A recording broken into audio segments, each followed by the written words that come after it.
राजनांदगांव शहर के कस्तूरबा महिला मंडल भवन में सामाजिक संगठन और कैडेट क्लब द्वारा 20 दिसंबर को शहीद लेफ्टिनेंट अरविंद शंकर दीक्षित का शहादत दिवस मनाया गया। इस मौके पर प्रार्थना सभा का आयोजन कर शहीद लेफ्टिनेंट अरविंद शंकर दीक्षित को श्रद्धासुमन अर्पित किया गया। कार्यक्रम का शुभारंभ राष्ट्रगान से किया गया। तत्पश्चात अतिथियों ने शहीद के तैल चित्र में पुष्प चक्र अर्पित कर श्रद्धासुमन अर्पित किए। इस दौरान शहीद को जवानों ने सशस्त्र सलामी दी।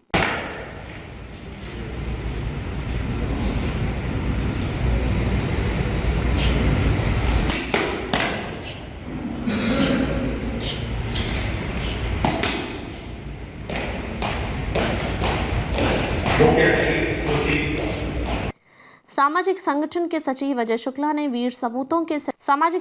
सचिव अजय शुक्ला ने वीर सपूतों की सूची का पठन किया। उन्होंने बताया कि छत्तीसगढ़ अंचल के वीर सपूत परमवीर चक्र शहीद लेफ्टिनेंट अरविंद शंकर दीक्षित ने 1971 में हुए भारत पाकिस्तान युद्ध के दौरान अद्भुत साहस का परिचय देते हुए दुश्मन सेना को पराजित किया और वीर गति को प्राप्त किया। युद्ध के दौरान लेफ्टिनेंट दीक्षित ने अपने अदम्य साहस का परिचय देते हुए अनेक बारूदी सुरंग को निष्क्रिय किया और थल सेना को आगे बढ़ने के लिए सुरक्षित मार्ग प्रस्तुत किया। इस दौरान राजौरी सेक्टर से एक बारूदी सुरंग को निष्क्रिय करने के प्रयास में अपना जीवन देश को समर्पित कर दिया। इस युद्ध में इतिहास के साथ साथ भूगोल भी बदला और दुनिया के नक्शे में ये नए राष्ट्र बांग्लादेश का उदय हुआ। शहादत दिवस मना रहे हैं, क्या रहा पराक्रम उनका, किस तरह उपलब्धि भरा रहा उनका जीवन? आज हम शहीद लेफ्टिनेंट अरविंद शंकर दीक्षित का 53वां शहादत दिवस मना रहे हैं। Lieutenant Arvind Dikshit 105 engineers regiment के थे और 20 दिसंबर 1971 को जम्मू कश्मीर के राजौरी सेक्टर में आपने शहादत दी थी। वो एक बारूदी सुरंग को निष्क्रिय करने के प्रयास में शहीद हुए थे। आपको मालूम है 1971 का युद्ध अंतर्राष्ट्रीय महत्व रखता है। इसमें भारतीय सेना ने न केवल इतिहास रचा है बल्कि भूगोल भी बदला। पूर्वी पाकिस्तान को खत्म करके नक्शे से मिटाकर उसके स्थान पर बांग्लादेश नाम के नए राष्ट्र को जन्म दिया। युद्ध का समापन केवल युद्ध विराम से नहीं होता। युद्ध विराम के बाद जो मातृभूमि होती है उसमें जो बारूदी सुरंगें बिछी होती हैं उनको हटाकर मातृभूमि को निरापद बनाना ये इंजीनियर्स का काम है। इसी प्रयास में 20 दिसंबर 1971 को लेफ्टिनेंट अरविंद शंकर दीक्षित जम्मू कश्मीर में शहीद हुए थे। मैं अजय शुक्ला, सामाजिक संस्था सचिव। 105 इंजीनियर रेजिमेंट लेह में पदस्थ योगेश चंद्राकर ने शहीद के जीवन परिचय पर प्रकाश डालते हुए बताया कि शहीद लेफ्टिनेंट अरविंद शंकर दीक्षित को भारतीय थल सेना द्वारा इस पराक्रम के लिए मरणोपरांत परमवीर चक्र से सम्मानित किया गया था। और ये अरविंद शहादत दिवस मना रहे हैं, किस तरह का उपलब्धि भरा रहा है इनका जीवन? जी। मेरा पूरा नाम भूपेंद्र कुमार चंद्राकर है, जो कि मैं 105 इंजीनियर रेजिमेंट अभी लेह में पदस्थ है, उन्हीं से परिवार से बिलोंग करता हूं मैं। तो जो हमारा साहब है लेफ्टिनेंट अपना दीक्षित साहब, सन 1971 भारत और पाकिस्तान की लड़ाई जो हुआ था,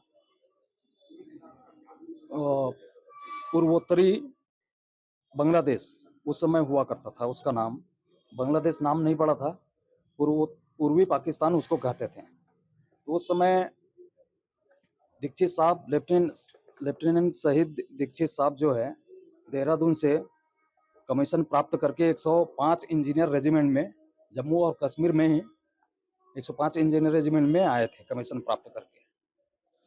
जैसे ही आए, भारत और पाकिस्तान का लड़ाई छिड़ चुका था। उस समय हमारे 105 इंजीनियर रेजिमेंट को जो बारूदी सुरंग दुश्मनों ने फैला रखा था, बिछा रखा था, उनको ध्वस्त करने का टास्क दिया गया हाई कमांड से। तो इसमें शहीद लेफ्टिनेंट अरविंद दीक्षित साहब ने को ये बारूदी सुरंगें ध्वस्त करने का नेतृत्वता का